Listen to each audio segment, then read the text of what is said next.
Oh, hey guys, just rolling up to today's Learn episode. Do you have questions about how to save for a home down payment?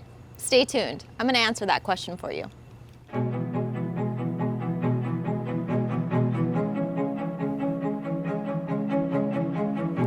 Let's listen to Ryan's question now. Hi, Brittany. My question is, what is the best way to start saving for a home down payment? Good question, Ryan.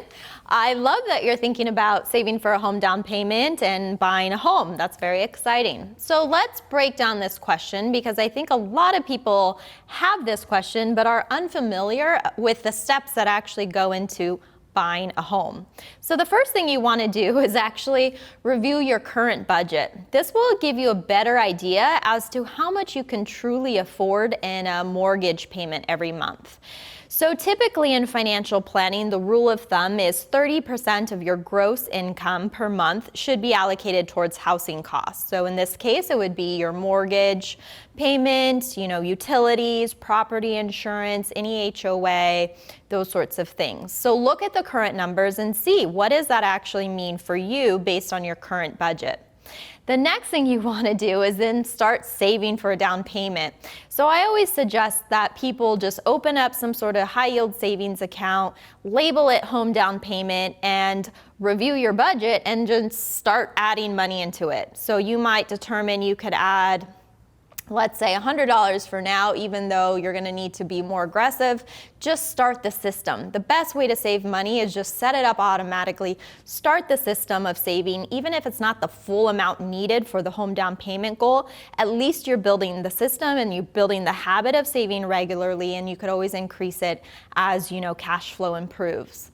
The next step that you really want to do when you're buying a home is to look at or work with a mortgage broker to see what type of mortgages you even qualify for. So getting pre-qualified for a mortgage means you have to go through some paperwork, submit your documents, and see, based on your credit score and income levels, what type of mortgage would a bank give you, because that will set an upper boundary. And that's going to be so helpful because then it'll give you more of a realistic snapshot of how much home you could afford.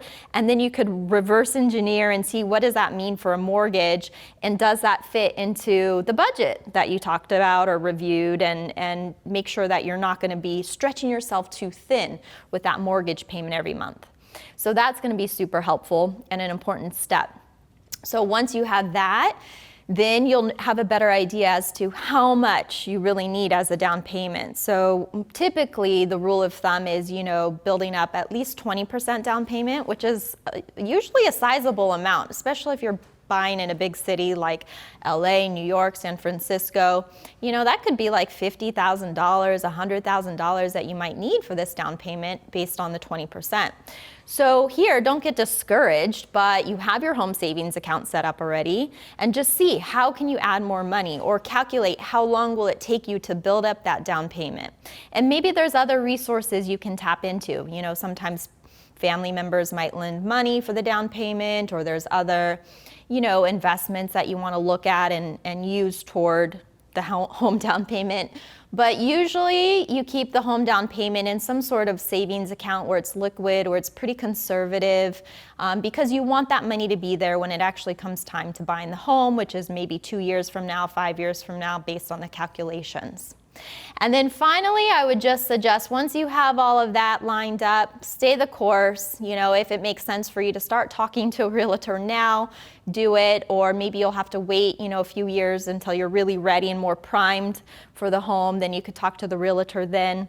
So just stay the course, because it can be, a 2-year, 5-year game plan, maybe even 10 years until you really have the down payment and it's realistic for you to buy a home. And that's okay. Totally allowed. There's no rush. And usually the home is the biggest purchase in one's lifetime. So you really want to go about it in a thoughtful and holistic manner. So I hope that was helpful. Make sure to ask us your questions because we'll answer them on Learn. I'm going to go get some ice cream now. I'll see you next time. And in the meantime, subscribe to this YouTube channel and follow us on social media. Okay, bye. I just need to make sure that we document this very important day of my life in LA. My first time on a scooter. Okay, ready? Just give it a go. Yeah. Do I push the green button? Oh! Whoa! Does it turn? Oh, it does. Oh, hey guys, I'm just rolling up to work today. Messing up our scene. Take 322.